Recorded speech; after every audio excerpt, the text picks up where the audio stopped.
शांति। 27 जनवरी 2023 की साकार मुरली से होमवर्क। आज की मुरली से हम लक्ष्य लेंगे योग बल से बेहद के बाप से बेहद का वर्षा लेना है, अर्थात नई दुनिया का मालिक बनना है। इसके लिए आज हम विशेषता लेंगे ब्रह्मा बाप समान पारस बुद्धि बनना है। पारस बुद्धि कहेंगे दिव्य बुद्धि को। संगम पर बाबा हमें बेहद की समझ देते हैं। इस समझ को जीवन में धारण कर दूसरों को समझाने वाली आत्मा को पारस बुद्धि कहते हैं। तो आज सारा दिन दुखी और अशांत आत्माओं को सुख देवन, सुख और शांति का अनुभव कराना है। तो आज ये समझ जो बाबा ने दी है कि हम ही शांति देवा है, हम ही सुख देवा है, तो इसका आज दूसरों को भी अनुभव कराना है और ज्ञान की ज्योति जगानी है। जो पारस बुद्धि आत्मा होती है वो आत्मा योग बल उसका जमा रहता है, अर्थात निरंतर बाबा की याद में रहती है। बुद्धि बाबा से कनेक्टेड रहती है तो हर कर्म श्रेष्ठ होते हैं। तो योग बल कैसे जमा रहेगा? योग बल को जमा करने के लिए बाप के समान और बाप के समीपता का अनुभव करना है।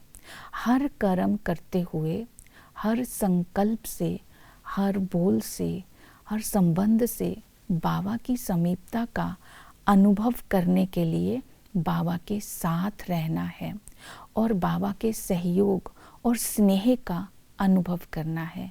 तो निरंतर याद और संपूर्ण स्नेह एक बाप की याद दिलाएगा। जितना बाप की याद होगी उतना योग बल जमा रहेगा। जो दिव्य बुद्धि आत्मा, जब पारस बुद्धि आत्मा होगी, उसको लक्ष्य की स्मृति रहेगी। तो आज सारा दिन स्वदर्शन चक्र बुद्धि में फिरता रहे कि चक्कर को जब हम फिराएंगे तो स्मृति रखेंगे कि हम ही पुजारी थे, अब पूज्य बन रहे हैं।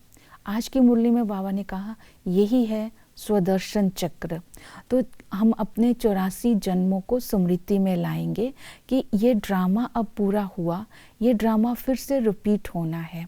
हम ब्राह्मण ही देवता बने थे, अभी फिर से देवता बन रहे हैं।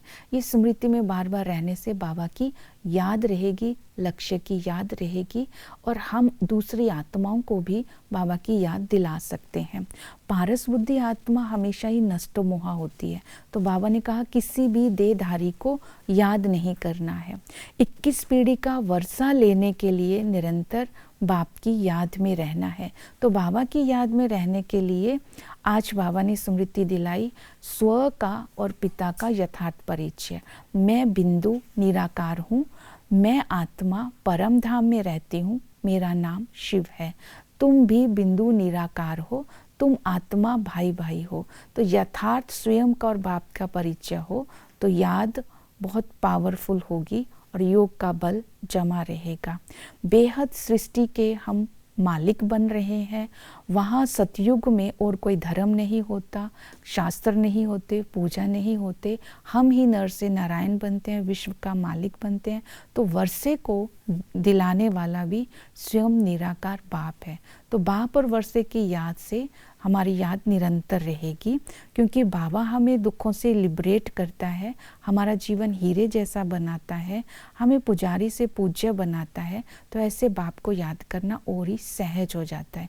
इसे बोलेंगे दिव्य बुद्धि वाली आत्मा, जो स्वयं पारस बनकर दूसरी आत्माओं को भी पारस बनाती है, अर्थात स्वर्ग के लायक बनाती है। ओम शांति।